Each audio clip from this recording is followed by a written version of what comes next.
அண்ணன் திருமாவளவன் அவர்களையும் கண்டிக்கிறேன். ஏனென்றால்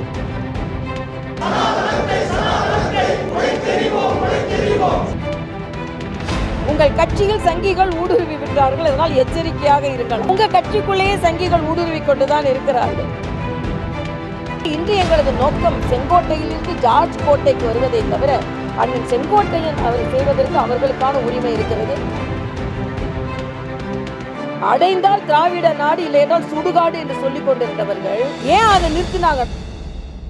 அண்ணன் திருமாவளவன் அவர்களையும் கண்டிக்கிறேன். ஏனென்றால் இது மனுநீதிவாதிகளால் ஒரு நாட்டிற்கு ஒரு அச்சுறுத்தல் ஏற்பட்டு இருக்கிறது என்று சொல்கிறார். தீவிரவாதிகளால் தான் இந்த நாட்டிற்கு அச்சுறுத்தல் ஏற்பட்டு இருக்கிறது. ஆக அந்த தீவிரவாதிகளின் வாளை ஒட்ட நறுக்கியது நமது பாரத பிரதமர் நரேந்திர மோடி அவர்கள். எல்லாவற்றிற்கும் மேலாக இன்று திருமாவளவன் இன்னொன்றையும் சொல்லி இருக்கிறார். தாவேகாவை எச்சரித்திருக்கிறார். ஏனென்றால் சங்கிகள் ஊடுருவி விட்டார்கள், உங்கள் கட்சியில் சங்கிகள் ஊடுருவி விட்டார்கள், அதனால் எச்சரிக்கையாக இருங்களாம். சங்கிகள் எல்லா இடத்திலும் தான் ஊடுருவி இருக்கிறார்கள். இன்னும் சொல்ல போனால் உங்கள் கட்சிக்குள்ளேயே சங்கிகள் ஊடுருவி கொண்டுதான் இருக்கிறார்கள். ஏனென்றால் யாரெல்லாம் இந்த கலாச்சாரத்தை மதிக்கிறார்களோ, யாரெல்லாம் இந்த அரசியலமைப்பு சட்டத்தை வணங்குகிறார்களோ அவர்களெல்லாம் சங்கிகள் தான். ஆக நீங்கள் எனவே எச்சரிக்கையாக இருந்தாலும் இல்லாவிட்டாலும் எல்லா இடங்களிலும் சங்கிகளின் ஊடுருவல் இருக்கும். அது பாஜகவில் பெரும்பான்மையாக இருக்கும். உங்கள் கட்சிகளெல்லாம் ஓரளவுக்கு இருக்கும் என்பதை நீங்கள் இனிமேல் சங்கிகளின் ஊடுருவலை எங்கேயும் தடுக்க முடியாது தமிழகத்தில் என்பதை திருமாவளவன் போன்றவர்கள் புரிந்து கொள்ள வேண்டும். ஆக இன்றைய காலகட்டத்தில் அருந்ததியினருக்கு நாங்கள் தான் எல்லாம் செஞ்சோம், பட்டியலின மக்களுக்கு நாங்கள் எல்லாம் செஞ்சோம், அவங்களுக்கு இத்தனை ஹாஸ்டல்கள் நாங்கள் திறந்தோம் எல்லாம் சொல்லி கொண்டிருக்கும் முதல்வர் அவர்களே, வேங்கை வயலை மறந்து விட்டீர்கள். வேங்கை வயலில் பட்டியலின சகோதரர்கள் நலமாக தண்ணீர் குடிக்க வேண்டியவர்கள் மலமாக தண்ணீர் குடித்தார்கள்.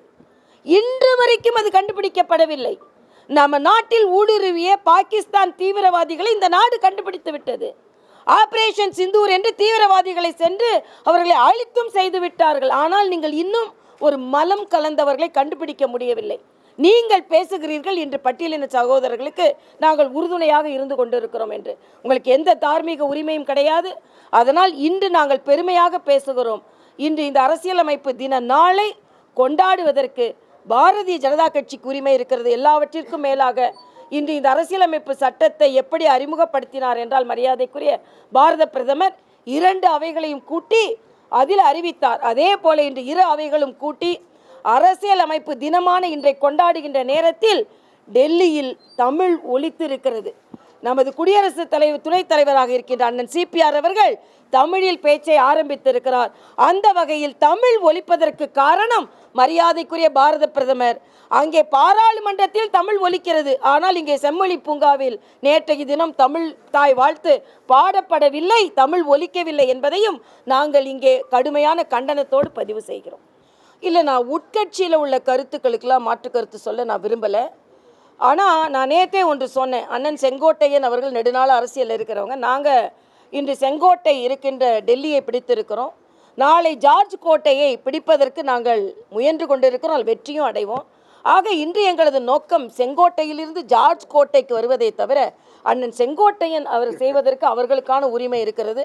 அதனால் அவரின் அரசியல் நகர்வு பற்றி நாங்கள் கருத்து சொல்ல எங்களுக்கு தகுதி இல்லை, அதற்கு நாங்கள் விரும்பவும் இல்லை என்பது எனது கருத்து. இல்லை, டெல்லியில் எங்கள் மாநில தலைவர்களின் கூட்டம் இருக்குது, அதுக்கு தான் சென்றிருக்கிறார். அதனால தான் நாராயணன் வந்து இன்றைக்கி சொன்னதுக்கு காரணம், மாநில தலைவர்களின் கூட்டம் இருக்குது, நானும் மாநில தலைவராக இருந்திருக்கேன், கூட்டத்துக்கு அடிக்கடி கூப்பிடுவாங்க, அதுக்கு தான் அவர் சென்றிருக்கிறார். உடனே எங்கே ஏதோ அவர் கூட்டம் நன்றாக நடக்கிறது, ஒரு சுற்றுப்பயணம் மிகச் சிறப்பாக நடைபெற்று கொண்டு இருக்கிறது, ஆனால் அந்த சுற்றுப்பயணத்தில் ஏதோ பிரச்சனை, அதனால் அவர் சென்னைக்கு அழைக்கப்பட்டிருக்கிறார் என்று நேற்றிலிருந்து ஒரு பொய்யான தகவல் பரவி கொண்டு இருக்கிறது. அதைக்காகத்தான் அந்த தகவல்லாம் இல்லை, நேர்மறையான அரசியல் நடந்து கொண்டு இருக்கிறது என்பதை வலியுறுத்துவதற்காகத்தான். இல்லை, அலையன்ஸ் அதாவது பேசலாம், பேசாமல் இருக்கலாம், தேர்தல் நெருங்க வரலாம். பட் நீங்கள் சொல்கிற மாதிரி அதிகாரப்பூர்வமான தகவலுக்கெல்லாம் நான் பதில் சொல்ல முடியாது. யார் வேணாலும் டெல்லிக்கு போகலாம், டெல்லிக்கு போனாலே உடனே கூட்டணி பேசுவதற்காகத்தான் என்று சொல்வது சரியில்லைன்றது எனது கருத்து.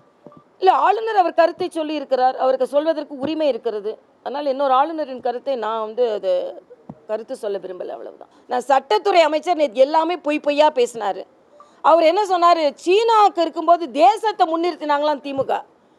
அடைந்தால் திராவிட நாடு, இல்லை என்றால் சுடுகாடு என்று சொல்லி கொண்டிருந்தவர்கள் ஏன் அதை நிறுத்தினாங்கன்னா, தேசத்துக்கு எதிராக பேசினால் தேச விரோத சட்டம் பாயுன்னு சொன்னதுனால அதை நிறுத்தினாங்க.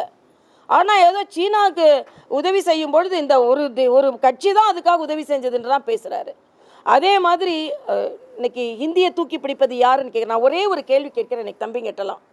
நேராக திராவிட முன்னேற்ற கழகத்தை சார்ந்தவர்கள் நடத்துகின்ற பள்ளிகளுக்கு போங்கப்பா, ஹிந்தி சொல்லி கொடுக்குறாங்களா இல்லையான்னு சொல்லுங்கள்.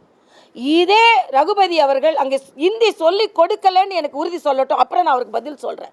யார் இந்தியை தூக்கி பிடிக்கிறார்கள்? அதே மாதிரி தான் அவங்க பேசிக்கொண்டே இருப்பார்கள். இன்னைக்கு யாரும் இந்தியை திணிக்கலை, ஹிந்தி திணிக்கவில்லை, ஹிந்தி திணிக்கிறோம் என்று திணிக்கிறார்கள் அவர்கள் அந்த வார்த்தையை. எங்கேயுமே ஹிந்தி திணிக்கலை. மூன்றாவது மொழி படிப்பதுனா கூட யாரோட தாய்மொழியை படித்து கொள்ளலாம். அப்படி இருக்கும்போது இவர்கள் சும்மா பேசிக்கொண்டே இருக்கிறார்கள். இன்றைக்கி அவங்களுக்கு நல்லா தெரிஞ்சிருச்சு 2026 வீட்டுக்கு போகிறோம் என்று. அதனால் எதையெல்லாமல் பேசி கொண்டு இருக்கிறார்கள். அவ்வளோ தான் என்னால் சொல்ல முடியும். நான் அது ஒரு ஆளுநர் பேச்சை நான் முழுசையாக கேட்கல. பட் பீகார் மக்கள் பாதுகாப்பாக இருக்கார் நீங்கள் தான் சொன்னீங்க.